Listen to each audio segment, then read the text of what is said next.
Boa noite, boa noite, vão chegando, sejam bem-vindos a essa nossa fala, essa conversa sobre justiça restaurativa, estabelecendo uma ponte com a leitura no cárcere como forma de remissão de pena. E nós nos propomos pensar aqui também se essa leitura ela pode ser restaurativa ou ela é só uma moeda de troca para diminuir os dias de pena. E enquanto vocês vão chegando, sejam muito bem-vindos. Puxa vida, que especial poder contar com a presença de vocês. Hoje vamos ter um convidado muito especial, que é o professor Fabiano Oldoni, e eu e ele conversávamos que acreditamos que histórias afetam, geram afeto, e o afeto conecta. E a conexão é muito importante para a justiça restaurativa. E pessoas conectadas se tornam mais fortes. Então, sejam bem-vindos. Eu falo aqui de Xanxerê, Santa Catarina, uma cidade de 55 mil habitantes. No momento, 19 graus e choveu muito. Agora acalmou um pouquinho, mas hoje, no final da tarde, choveu torrencialmente aqui. Se vocês quiserem colocar a cidade de onde vocês estão, vai ser interessante, né? Para a gente também termos esta troca. E então eu vou, sem mais delongas, chamar o nosso convidado especial dessa noite, o professor Fabiano Oldoni. Vamos lá.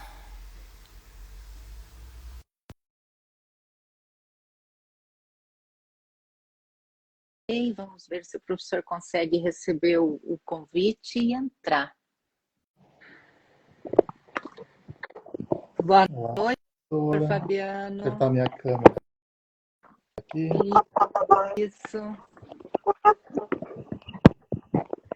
E o pessoal que está aí nos assistindo, por favor, pode dar um feedback sobre se o som está legal, se estão ouvindo bem, se está tudo ok. Está me ouvindo bem? Eu ouço bem, professor Fabiano. Muito bem. Então, nós hoje vamos fazer essa conversa. Desde já eu agradeço imensamente a honra do aceite do professor Fabiano Oldoni, que é uma referência nacional em justiça restaurativa.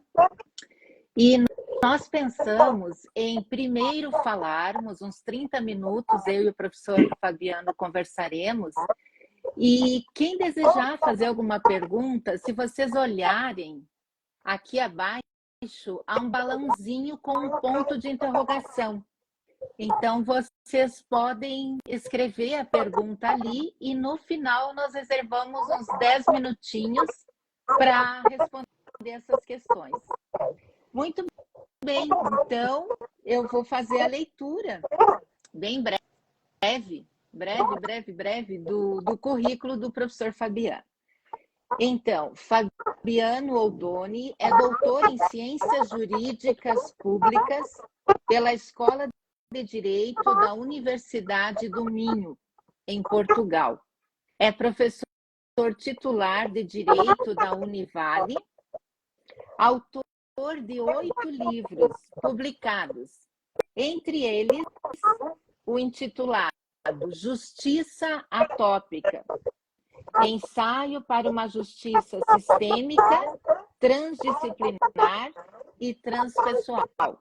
Foi publicado em 2020.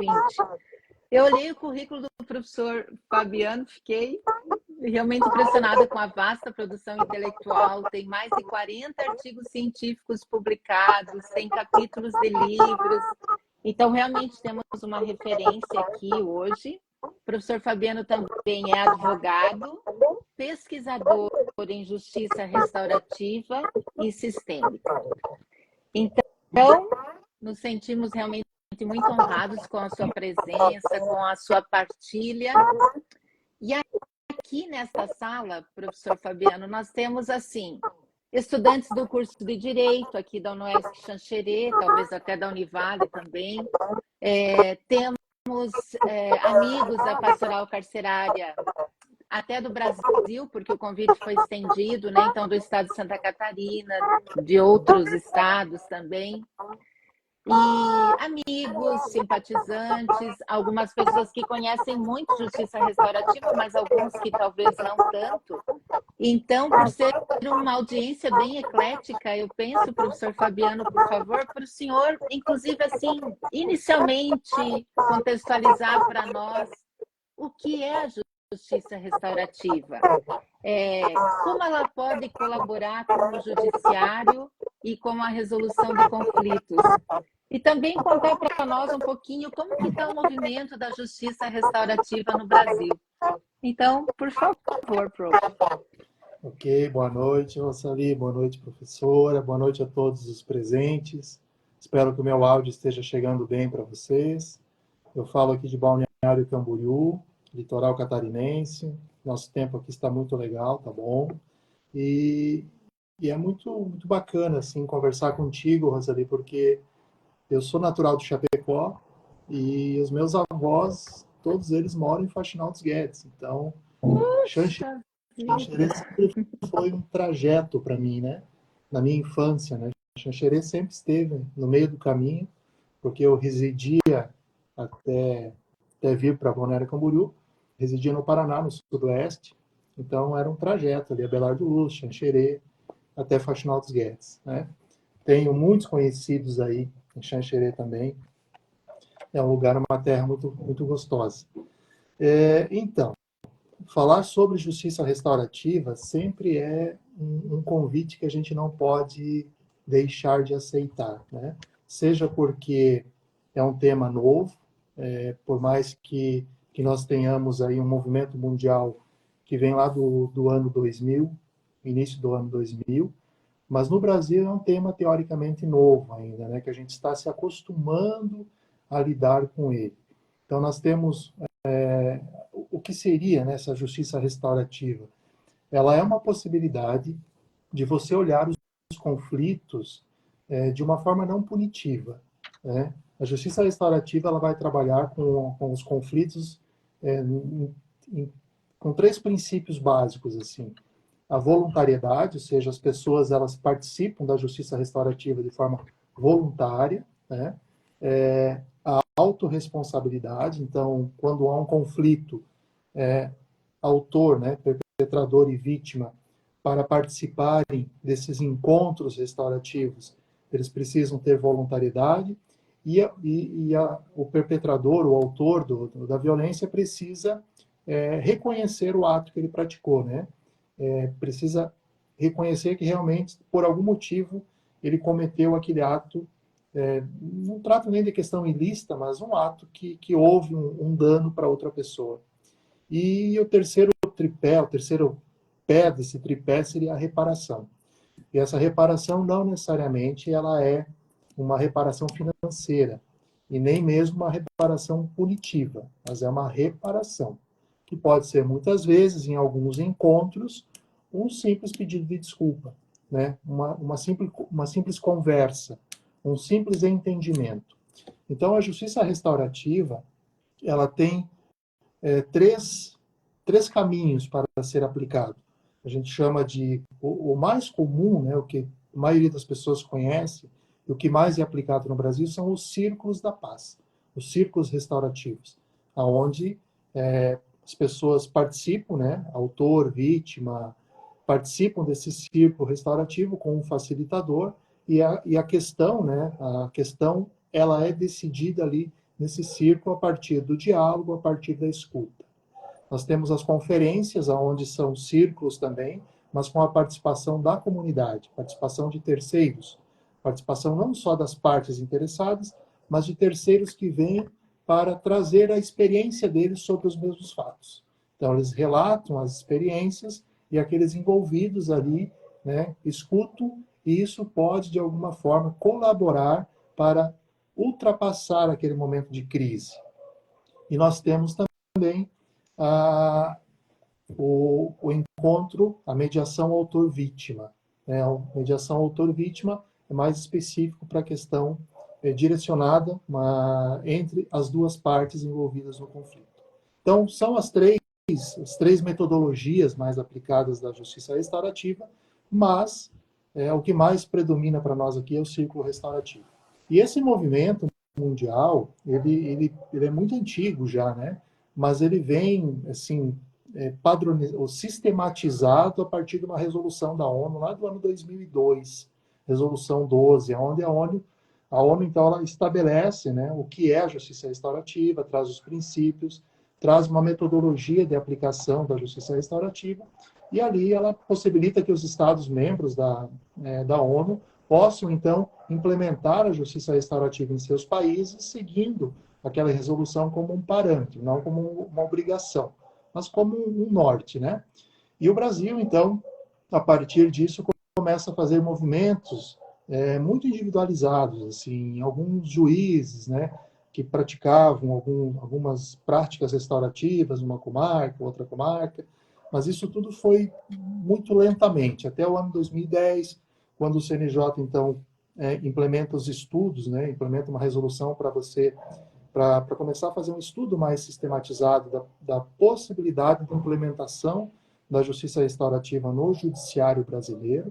E em 2016, por meio da resolução 225, então, a justiça restaurativa ela é regulamentada pelo CNJ. Então, nós temos hoje uma regulamentação por meio de uma resolução do CNJ. E ali, basicamente, ele acabou repetindo a resolução da ONU. Então, nós temos, desde 2016, veja que é recente, em trajetória jurídica, né, falando em questão legal, é muito recente porque você precisa mudar uma cultura. E uma cultura você não muda em 8 anos. Né? Você muda, talvez, depois de 1 ou 2 gerações. Então, nós temos uma semente plantada que está sendo cultivada e regada. E isso faz com que a gente precise cada vez mais levar para os estudantes, para os juristas, para aqueles que estão nesse movimento do judiciário e que não se satisfazem mais com a simples litigância, a simples ingressar com o processo judicial para que um terceiro resolva o conflito. A justiça restaurativa, ela exige das partes uma saída da infantilidade emocional. Por quê? Porque a justiça restaurativa, ela devolve para aqueles que criaram o conflito a possibilidade deles acharem uma solução para o conflito.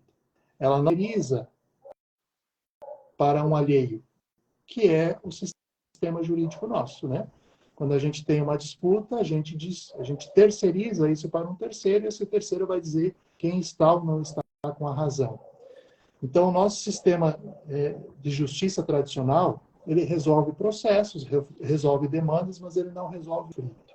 Porque o conflito não é olhado, né? E a justiça restaurativa é justamente mais profundo. Por quê?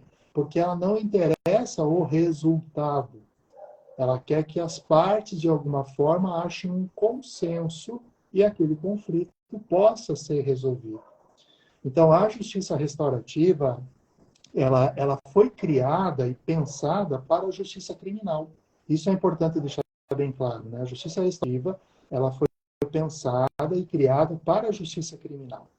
Ela não é uma alternativa no sentido de você afastar a justiça criminal, mas ela é uma possibilidade de agregar novas visões, né? Novos caminhos para a justiça criminal. Então, ela é complementar. Mas, tirando a questão da justiça restaurativa e ficando apenas com as práticas restaurativas, veja que eu falei dos círculos restaurativos, né, os encontros restaurativos, essas práticas restaurativas, elas podem ser utilizadas em qualquer procedimento, seja ele civil, trabalhista, pode ser utilizado e deve ser utilizado e é utilizado na comunidade. Então, nós temos duas situações. Uma questão legal, que é a questão que ainda falta uma legislação que realmente traga para dentro da lei ordinária, do Código de Processo, né, a questão da justiça restaurativa, mas nós temos a possibilidade de você utilizar essas práticas restaurativas, ou seja, a filosofia restaurativa, né, que vem lá do pensamento sistêmico, que é você olhar o todo, não apartar nada, possibilitar que todos, né, tenham voz e vez, faz com que eu possa utilizar essas práticas restaurativas lá no direito de família, no direito civil, no direito comercial. Então, isso é importante, porque é isso que está acontecendo. A gente está no Brasil criando alternativas para evitar o conflito judicial, o litígio judicial, né? Então, essa é a nossa realidade. Nós temos um movimento que vem de 2016, de uma forma mais organizada, e está, pouco a pouco, ganhando terreno. Todos os tribunais de justiça do Brasil, nós temos a implementação já dos núcleos de justiça restaurativa. Alguns estão mais atrasados, outros mais adiantados. Nós temos exemplos de núcleos que são muito avançados e fazem um trabalho muito bacana, que é o núcleo, por exemplo, de Santos, nós temos os núcleos de Caxias do Sul, né? São Caetano do Sul, eu não sei hoje como está, mas foi uma das cidades que iniciou esse movimento lá, antes até da resolução. Então, nós temos no Paraná, Ponta Grossa, nós temos várias cidades que já estão trabalhando de forma restaurativa no seu judiciário. Então, isso vem pouco a pouco, e nós vamos ter que levar isso também para dentro das universidades, né? Implementar isso dentro dos currículos. As faculdades precisam mostrar para os alunos que há uma outra metodologia de resolução de conflito que não apenas o litígio, tirar um preconceito de que quando você faz um acordo, você restaura um processo, os advogados não vão ter ganho. Isso é mentira, né? Nós temos já colegas trabalhando com essa possibilidade e mostrando como é bacana o advogado restaurativo, o advogado que trabalha com a justiça restaurativa, ele consegue ter um parâmetro para cobrar os seus honorários. Então, assim, aquela ideia, né, de que vou fazer uma mediação, uma conciliação, vou fazer um acordo, eu não vou ganhar se eu ganhasse por meio de uma sentença. Tem essa percepção, né, da questão do advogado. Então, por isso é importante levar isso também para dentro das OABs, né, fazer palestras, mostrar para o advogado, porque muitas vezes é o advogado que impede as partes de participarem do encontro restaurativo, por desconhecimento, né? Então, nós estamos numa fase ainda, Rosalie e colegas, que é uma fase ainda de apresentar a justiça restaurativa. Nós temos alguns resultados já, inclusive quando estava à frente da Comissão Nacional da Abracrim, de Justiça Restaurativa, né, a gente colaborou organizou um livro, e esse livro ele foi voltado apenas para os projetos de justiça restaurativa no Brasil. Foram 12 artigos em que os pesquisadores, os facilitadores trouxeram e descreveram nesse livro a prática que eles utilizavam e o resultado disso. Por quê? Porque a gente tem muita teoria sobre justiça restaurativa, mas a gente precisa começar a mostrar o resultado prático disso, né? Começar a mostrar como que isso está chegando na sociedade. Então, como eu estava falando, nós temos alguns estados que já estão mais avançados. Aqui em Santa Catarina ainda, eu considero o nosso estado como sendo um estado que ainda está patinando para implementar a justiça restaurativa. A gente pode dizer que talvez tenham 3 ou 4 núcleos de justiça restaurativa em Florianópolis, que trabalha com a questão dos menores, que é um núcleo mais antigo. Nós temos um núcleo em Lages, que trabalha de forma mais ativa. E agora foi implementado essa semana aqui em Itajaí um núcleo de justiça restaurativa de Itajaí. Então, nós temos poucos núcleos gestores de justiça restaurativa das comarcas, para começar a levar isso para a população. Porque quando a gente trabalha com a justiça restaurativa no fórum, isso é importante deixar claro, eu vou fortalecer as práticas restaurativas também na comunidade. Porque eu vejo a justiça restaurativa, Rosalie, e o olhar restaurativo para o conflito muito mais eficiente, não no judiciário. Eu olho ele de forma mais eficiente na categoria da prevenção. E aí eu preciso levar isso para as escolas, para a comunidade. Então, esse foi o tema do meu doutorado que eu fiz. Né? O doutorado que eu fiz foi sobre justiça restaurativa, né? O que originou a minha tese, depois originou o meu livro, que é a justiça restaurativa diferenciada e integral. Qual é o sentido da restauração comunitária, processual, dentro do processo, e na execução de pena? Por que eu quis abordar isso? Porque eu vejo a justiça restaurativa como sendo uma metodologia que se aplica em 3 momentos distintos com finalidades distintas. Quando eu trabalho de forma preventiva na comunidade, na escola, na empresa, na família, né, nos grupos religiosos, enfim, nas comunidades afins, eu vou trabalhar para olhar os pequenos conflitos que ainda não geraram crimes, que ainda não chegam no ato de violência que o Estado acaba atuando, né? Aqueles pequenos conflitos, aquelas questões muitas vezes familiares são resolvidas e que, se não forem olhadas, elas acabam evoluindo, né, para um conflito maior. Então, nas escolas isso é muito bacana, porque muitas vezes a escola tem a questão dos alunos e você vai ver se o conflito dos alunos é uma reprodução dos conflitos familiares. Então, você começa a olhar para a família, olhar para a escola, olhar para a família, né? Quando eu saio desse momento da comunidade e eu já tenho um processo onde as partes estão dentro do judiciário, e aí no judiciário já está, então já chegou até o judiciário essa demanda, a percepção da justiça restaurativa aí já é outra, né? Porque não tem mais o que prevenir, porque já aconteceu. Então agora eu tenho que tentar o quê? Eu tenho que tentar amenizar esse dano. Eu tenho que tentar fazer com que essa reparação seja também para a vítima. Por quê? Porque o judiciário ela olha muito, muito para o autor do fato, no sentido de puni-lo, né? Mas ela não olha para a vítima do fato. A vítima do fato quase não é muito vista dentro do judiciário. A Lei Maria da Penha trouxe um pouco mais de visibilidade para a vítima, mas olhando para outras formas de violência, não tem muita visibilidade. Então, ali é uma possibilidade de você fazer um acordo realmente entre eles, né? Devolver para eles a possibilidade de eles resolverem esse conflito que já aconteceu e evitar que isso se prolongue, porque muitas vezes esse conflito retorna.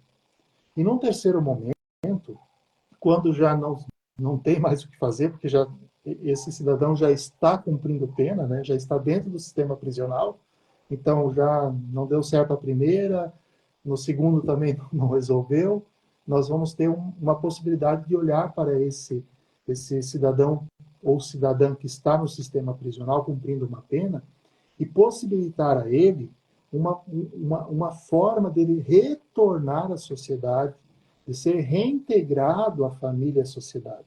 E para isso, a justiça restaurativa, as práticas restaurativas são muito eficientes. Por quê? Na medida em que a prática restaurativa ela pode auxiliar o fortalecimento do vínculo familiar, que é aquilo que mais se rompe quando ele está dentro do sistema prisional. O maior risco, né, que nós temos com alguém que está dentro do sistema prisional é o rompimento do vínculo familiar. Porque rompido o vínculo familiar, ele acaba pertencendo ao sistema prisional. E aí, automaticamente, ele vai pertencer para algum grupo, né? Então, o mais importante é fazer com que esse preso que está ali cumprindo uma pena, ele não perca o seu vínculo com a família. Então, a justiça restaurativa é importante porque ela pode trabalhar com os pré-egressos, que agora o CNJ tem já uma estruturação para isso. Os pré-egressos são aqueles que estão até 6 meses para sair do sistema. Veja, eu tenho alguém que vai sair no final do ano. Então, eu já posso trabalhar com essa pessoa, com grupos, com metodologias restaurativas. Eu já posso trabalhar com ela 6 meses para que ela tenha uma possibilidade de retorno, né, mais saudável para o sistema social e o sistema familiar. Então, olha que espaço que eu tenho para trabalhar com essas pessoas, né? E aí, nesse momento, a justiça restaurativa ela é muito eficiente. Por quê? Porque ela vai tentar restaurar as relações familiares. Né? Eu mencionei aqui o Núcleo de Santos, eu quero já vi que está presente aqui a doutora Renata Guzmão, que é a juíza lá de Santos, que está à frente desse trabalho muito bacana lá, a gente já conversou várias vezes, ela sabe o quanto eu admiro o trabalho que ela faz lá em Santos, e está aqui acompanhando a gente também. Então, Rosalie, nesse terceiro segmento, que é a da execução penal, é que eu acho que é onde entra a pesquisa que tu fez, que é a pesquisa justamente, né? E aí eu gostaria que você trouxesse para nós a experiência que tu teve e o que é que tu sentiu, né? Qual é a sensação que tu teve com esses detentos que tiveram acesso à questão da remissão por meio da leitura? Isso realmente fez alguma diferença para eles, né? Eu vejo isso como uma possibilidade restaurativa, sim, porque é uma forma de você possibilitar acesso a um mundo que eles não têm muitas vezes, né? E como que foi? Quando que tu fez essa pesquisa? Conta para nós. Então, nossa, professor Fabiano, que aula especial nós estamos tendo aqui, né, sobre justiça restaurativa. Pudemos ter um passeio por todo o cenário nacional. E eu também percebi que entrou na live a irmã Imelda, e a gente fica muito honrado com a presença dela, porque a gente sabe que ela é uma referência também em justiça restaurativa e ministrou muitos cursos pelo Brasil todo. Então, assim, não podemos citar todas as pessoas que estão presentes, mas o coração da gente fica muito feliz. Então, aqui em Xanxerê foi um pouco vanguarda, porque havia aquela recomendação, o número 44, do Conselho Nacional de Justiça, para que houvesse remissão da pena pela leitura. Ela era de 2013. E não havia ainda no estado de Santa Catarina aquele projeto Despertar pela Leitura. Então, houve uma parceria entre o Presídio Regional de Xanxerê e a Universidade do Oeste de Santa Catarina, o curso de Direito. Havia um projeto de extensão que se chamava, eu falo chamava porque depois da pandemia ele não foi mais retomado, Direito e Cárcere, remissão da pena pela leitura. E eu coordenei esse projeto. Então, os alunos do direito, eles liam a mesma obra que o preso lá, aqui no presídio de Xanxerê, lia. E os alunos do direito, eles iam ao presídio fazer a mediação dessa leitura. Se eles compreendessem que realmente o preso havia lido, o preso se beneficiaria, como ocorreu com muitos, de 4 dias de remissão da pena. Só que a lei, ela permite no máximo a leitura de 1 livro por mês e 12 livros por ano, né? Então seriam 48 dias a menos. E aí foi muito interessante, porque a partir disso, quando eu ingressei no doutorado em Linguística na UFSC, e comentei com o meu professor orientador, professor Dr. Sandro Braga, ele gostou muito da temática. E ele falou: Rosalie, você tem a tese aí, vamos pesquisar como é a subjetivação desse leitor preso que lê para a possibilidade da remissão da pena. E foi muito especial. Eu concluí o doutorado em 21, em plena, já terminando a pandemia, e muitas reflexões foram feitas. Eu estou vendo aqui que a gente já está com quase 8 horas. Se alguém tiver alguma pergunta, pode colocar no balãozinho, que tem o ponto de interrogação ali, depois a gente responde. Mas assim, foi muito interessante. A tese ficou com 444 páginas e agora, no mês de agosto, nós vamos fazer o lançamento do livro, porque a banca de defesa recomendou que fosse socializado esse conteúdo. Então, até agradeço a professora Fernanda Oliveira, que ela é presidente da UAB aqui de Xanxerê, ela é coordenadora do curso de Direito e ela encaminhou assim e-mail a todos os acadêmicos pedindo, né, falando da nossa live. e ela sempre apoiou o nosso trabalho, e ela pediu para que o lançamento do livro seja feito lá no curso do Direito. Então, para mim, é uma honra, né? E uma honra estar participando aqui com o professor Fabiano, falando dessa questão, assim, de que eu acredito, sim, que a leitura, ela é restaurativa. Quando eu comecei as entrevistas, porque eu tinha que ter um critério de seleção, não poderia entrevistar os 300 presos que liam, né? Então, eu e meu professor orientador acabamos optando por entrevistar os presos que mais haviam lido livros. E aí, 5 deles se destacaram. Então, eu fiz a entrevista com esses 5 presos, mas digamos assim, no universo da academia, da cientificidade, é assim mesmo, é por amostragem, né? Efetuei as entrevistas com eles em áudio e demorei mais de 1 mês para fazer a transcrição da gravação para o texto. Aí já estava ocorrendo um gesto analítico meu, porque eu fui observando do discurso dos presos, da fala deles, da enunciação, eu pude perceber as regularidades quando eles falavam, todos falavam sobre o mesmo aspecto. Então, na nossa teoria, que é a análise do discurso, a gente busca as regularidades desse dito para fazer análise. E foi bem interessante porque eu imaginava que os presos iriam dizer: eu detesto ler. Ler é chato. Eu não gosto de ler, mas eu leio para remir os dias da pena. E foi muito interessante, professor Fabiano, porque nenhum deles falou isso. Todos eles responderam, porque eu tinha um questionário semi-estruturado, até ele está anexado na tese. Todos eles responderam: eu gosto de ler, eu gosto de ler muito, e alguns foram enfáticos. E aí, a partir das falas deles, também eu pude fazer um estudo sobre quando há uma irrupção do inconsciente, um deslize do inconsciente, porque eles diziam que gostavam de ler, mas depois, respondendo às outras perguntas, eles se contradiziam.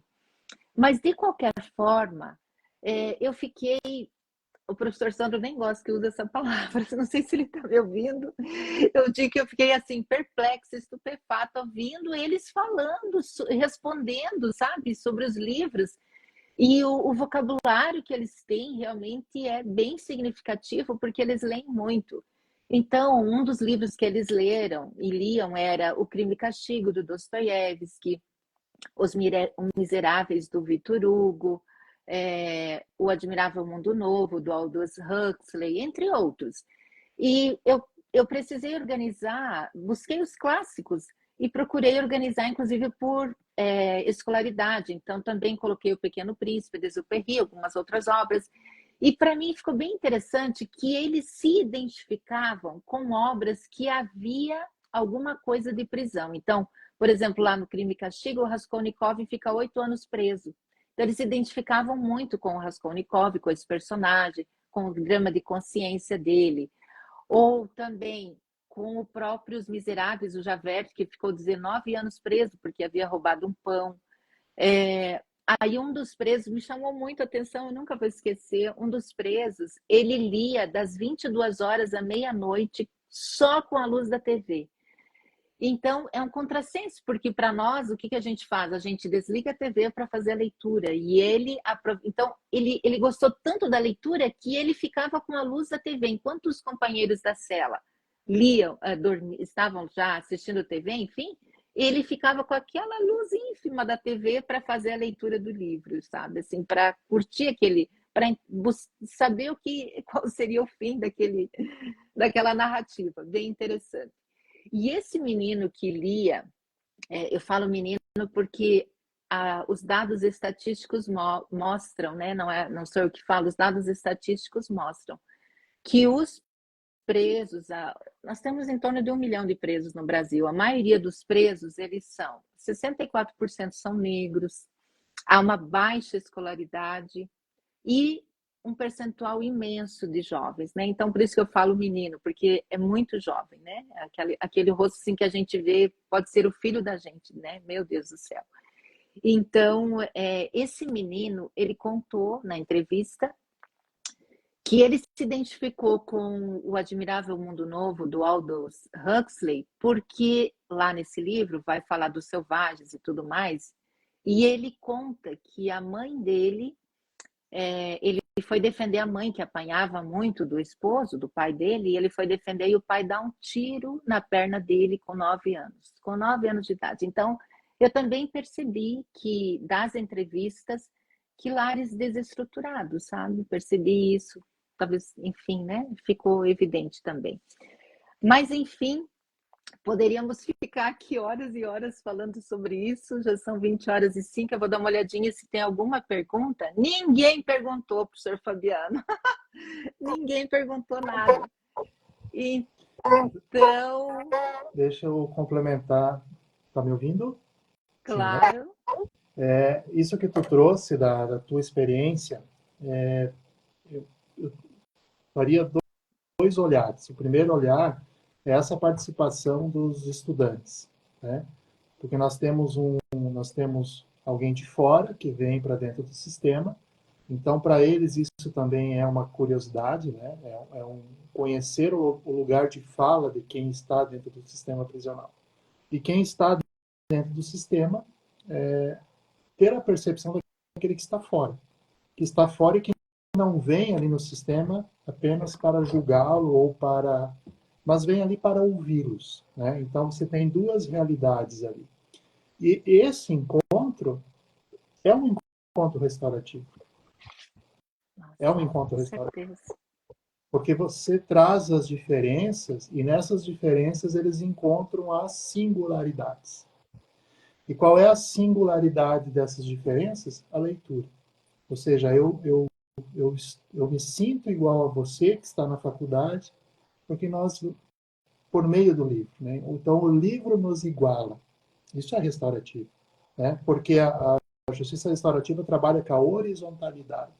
O facilitador, quando está dentro facilitando um círculo restaurativo, ele está na horizontalidade, ou seja, ele está no mesmo patamar que os demais, porque não há julgamento. Então, esse é um exemplo restaurativo. Nós estamos no encontro restaurativo na horizontalidade, aonde aquilo que nos une, né, o algo em comum que nos une é o livro, é a leitura.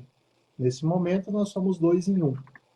E uma outra que dá para tirar desses teus exemplos, do teu trabalho, que eu vejo que é restaurativo também, é quando eles se identificam com os personagens dos livros. Por quê?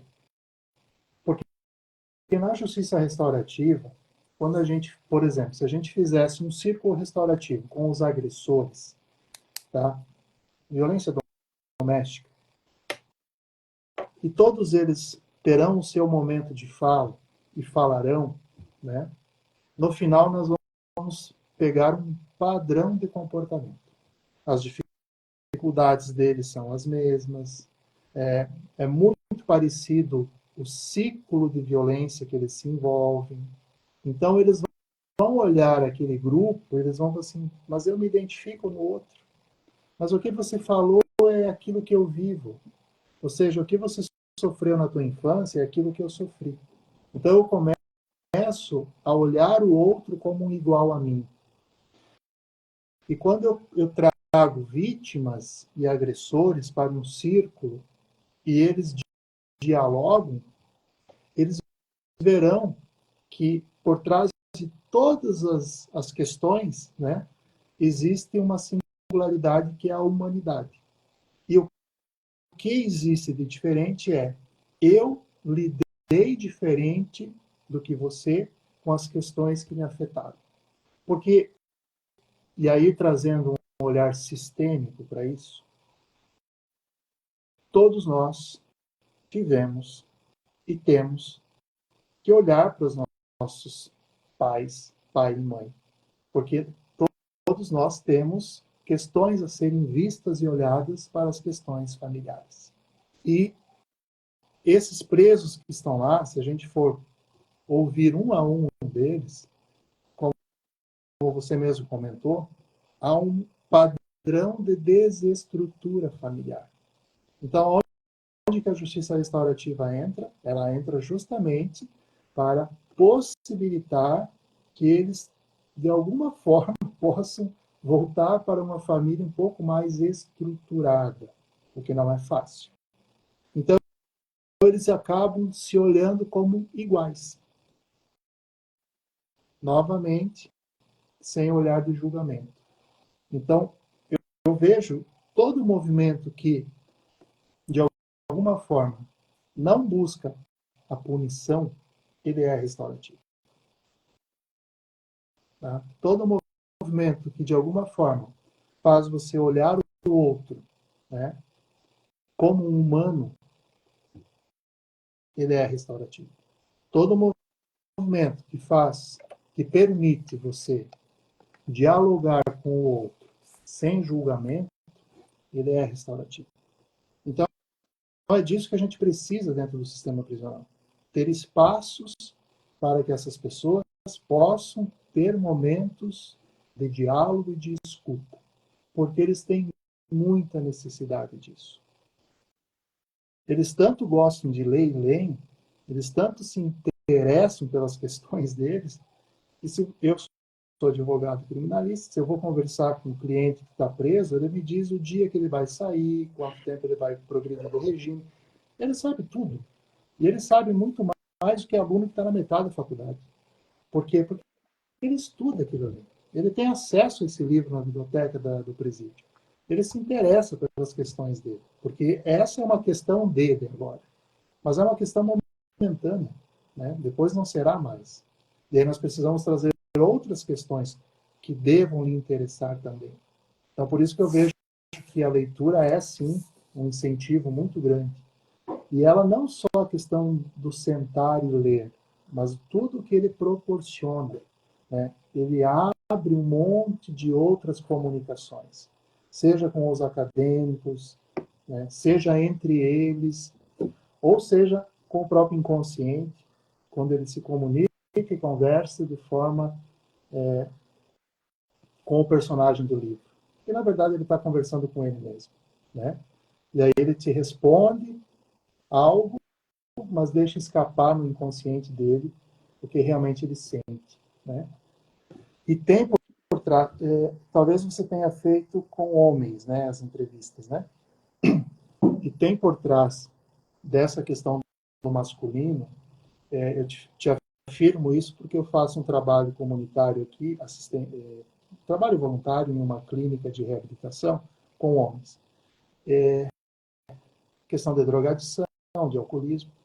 E o que vem para nós deles é a dificuldade que eles têm de lidar com as emoções.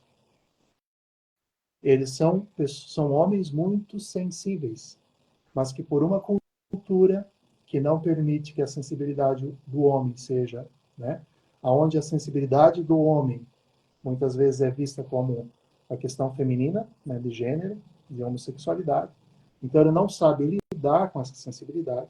Nesses encontros restaurativos que a gente faz com eles, e que eles conseguem entender que isso é da natureza humana, independentemente de sexo, e que ele precisa olhar isso como natural e deixar isso florescer, eles começam a perceber como na vida eles não conseguiram lidar com as suas emoções.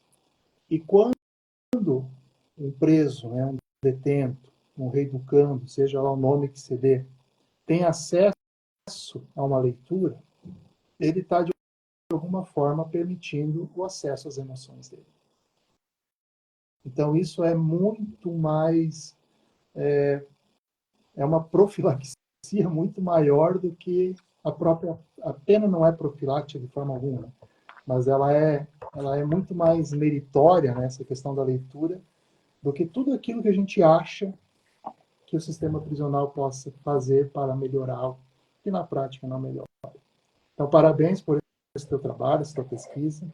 E quando esse livro for divulgado, for lançado, tu precisa divulgá-lo, né? Obrigada, Fabiano. Sim, aqui em Xanxerê nós temos somente o presídio masculino, então eu fiz essa pesquisa eu fiz só com homens.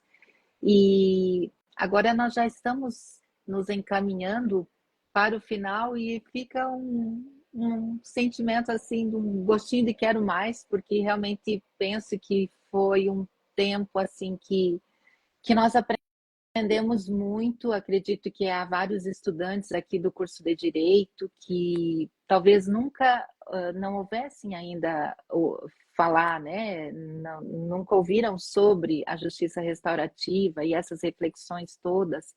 Então, eu também faço questão aqui de trazer, como sou professora de língua portuguesa,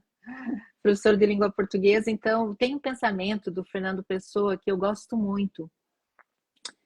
E ele não é novo, ele é bem conhecido, mas eu penso que ele cabe aqui para esse momento, que somos todos anjos de uma asa só. Somente poderemos voar se nos abraçarmos uns aos outros.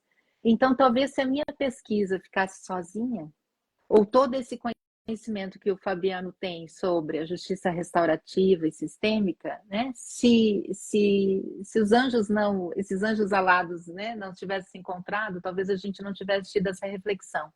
Mas também eu quero dizer que muitos anjos alados estiveram conosco aqui essa noite, porque estavam nos assistindo, talvez teriam perguntas, acabaram não formulando.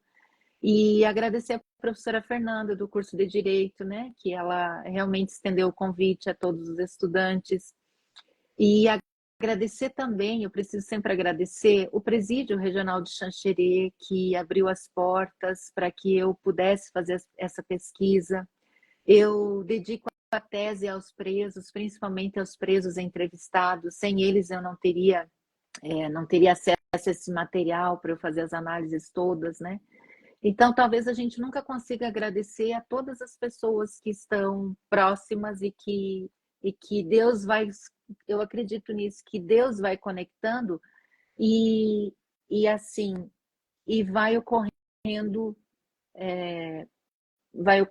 muita coisa boa, possibilidades e também faço questão de fazer uma fala quando o professor Fabiano diz que a leitura é restaurativa, sim. Para cada um de nós sair daqui pensando o seguinte: temos em torno de 1 milhão de encarcerados, de presos no Brasil. Hoje, o preso ele está contido no sistema prisional, ele está contido lá no intramuros da prisão. Mas no Brasil não existe nem prisão perpétua e nem pena de morte, graças a Deus, né, que não temos isso. Então, esse preso que hoje está contido, amanhã ele vai estar contigo na sociedade. Ele vai voltar. E como que ele vai voltar? Se eu só fechar os olhos e eu não me importar, né? Então, se cada um fizer um pouquinho, uma semente para melhorar, eu acredito que quebrando paradigmas, como o professor Fabiano trouxe essa questão da justiça restaurativa, é preciso quebrar um paradigma, ela é de 2016, ela é recente e ela é só uma resolução, ela não é lei ainda, né? Então eu também não entendo muito essa questão legal, mas eu vejo assim que ela é só uma resolução do CNJ, é isso, né? Ela não, enfim, né? Mas é um início, é um caminho, né? São 8 anos já que temos. E então, puxa vida, eu vou deixar a palavra agora para o professor Fabiano tecer suas considerações finais e depois eu também finalizo. Por favor, professor. Claro, eu acho que o importante da nossa fala, professora, é deixar um ponto de instigação para cada um que não conhecia e passou a conhecer, né? Vocês vão ter muitos materiais na internet hoje. Tem muito livro online, tem muito livro em PDF sobre o tema. Então, assim, quem tiver interesse, procure conhecer um pouco mais, procure ler um pouco mais. E eu digo uma coisa, assim, quem entra no movimento restaurativo, ele tem uma mudança, a primeira mudança dele é na sua própria vida. Porque não tem como eu trabalhar com a justiça restaurativa ou falar delas se eu não vivo ela. Daí seria uma hipocrisia da minha parte. Então, a justiça restaurativa ela vai trabalhar muito com a comunicação não violenta. Então, primeiro passo é, eu preciso olhar como eu me comunico de forma violenta. Então, a CNV precisa vir para a minha vida. Então, a justiça restaurativa trabalha muito com a escuta ativa. Na minha vida, eu falo mais ou eu ouço mais? Eu ouço ou eu só falo? Então, são coisas que quando você começa a estudar, você começa a assim, meu Deus, mas eu preciso mudar aqui primeiro. Eu preciso me mudar. Então, por isso que eu falo que a justiça restaurativa é uma filosofia de vida. Ela não é uma técnica. Ela está hoje dentro do judiciário como uma técnica, mas ela não é. Ela é muito maior do que isso. Ela é uma filosofia de vida. E quando você entende isso e começa a trazer isso para a sua vida, você vai ver que você muda a sua forma, né? Você troca as lentes, que é um dos livros mais famosos que tem, é Trocando as Lentes, sobre justiça restaurativa. Que é justamente você mudar a forma de olhar o mundo lá fora. Então, que esses que nos acompanharam e os que venham, os que virão depois, porque vai ficar gravado, se tiverem interesse de trocar a lente para olhar o que tem, né? É muito difícil. A gente troca a lente às vezes quando tem sol, põe o óculos de sol e depois tira. É muito difícil fazer isso, mas é um movimento que vale a pena fazer, pelo menos algumas vezes, né? Fazer algumas reflexões diferentes daquilo que a gente faz tradicionalmente. Acho que esse é o maior convite, né? O maior convite nosso. Agradeço o teu convite, me trazer até aqui, e um abraço a todos. Então, ouvimos o professor Fabiano, foi uma honra, foi um momento muito especial mesmo, ouvi-lo, o professor Fabiano, a aula que o professor ministrou aqui conosco.